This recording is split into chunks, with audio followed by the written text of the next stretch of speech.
அயோத்தியை போல் தமிழகத்திலும் பாஜக கூட்டணி தோல்வியடையும் என்பதை நயனா நாகேந்திரன் ஒப்புக்கொண்டுள்ளார் என பாரதி விமர்சித்துள்ளார். நெல்லை மாவட்டம் கங்கை கொண்டானில் துணை முதலமைச்சர் உதயநிதி ஸ்டாலினின் பிறந்தநாள் விழா பொதுக்கூட்டம் நடைபெற்றது.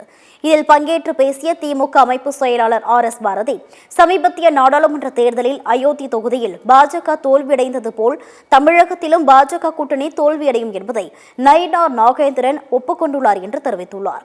தமிழகத்தை யார் அயோத்தியாக மாற்ற நினைத்தாலும் தமிழக மக்கள் அவர்களுக்கு பாடம் புகட்டுவார்கள் என்றும் கூறினார். தமிழ்நாடு அயோத்தியாகும் என்று உண்மையை ஒத்துக்கிட்டார். காரணம் என்னவென்று கேட்டால், அயோத்தி தொகுதியிலே இந்த பாராளுமன்ற தொகுதி தேர்தலில் பிஜேபி தோற்றிருக்கிறது. ஆக தமிழ்நாடு பூரா பிஜேபி கூட்டணி தோக்க போகுதுன்றத அந்த கட்சி தலைவரே ஒத்துக்கிட்டார். இதுக்கு பேர் தான் ஆங்கிலத்தில் சொல்வார்கள் கன்ஃபெஷன் ஸ்டேட்மெண்ட் என்று. அவரே சொல்லிவிட்டார் தமிழ்நாடு அயோத்தியாக மாறும் என்று.